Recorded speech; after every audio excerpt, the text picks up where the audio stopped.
शोफुकाकू, ज्याचा अर्थ वाऱ्याने झुलणारी पाईन झाडांची मंडप, हे जपानमधील योकोहामा येथील सांकेइन गार्डनमध्ये स्थित एक निवासस्थान होते सांकेई हारा यांचे, जे 19व्या शतकाच्या उत्तरार्धात आणि 20व्या शतकाच्या सुरुवातीला योकोहामामधील एक अत्यंत यशस्वी रेशीम व्यापारी आणि उद्योगपती होते.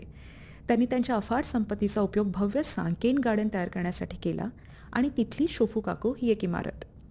शोफुकाकू विशेषतः प्रसिद्ध आहे कारण येथे 1916मध्ये जपानला भेट देण्यासाठी आलेल्या भारतीय कवी रवींद्रनाथ टागोर यांनी केलेल्या वास्तव्यामुळे त्यांना तिथे प्रेरणा आणि शांतता लाभली.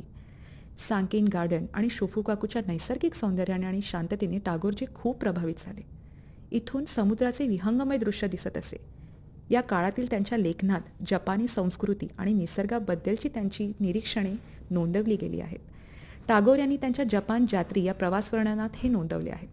दुर्दैवाने 1923च्या ग्रेट कांटो भूकंपामध्ये शोफुकाकूचे खूप नुकसान झाले. सध्याची इमारत 1964मध्ये प्रेक्षणीय मनोरा सिनिक लुकआउट म्हणून बांधण्यात आली आहे आणि ती आम्ही भेट दिली. हे सगळं जगण्यासाठी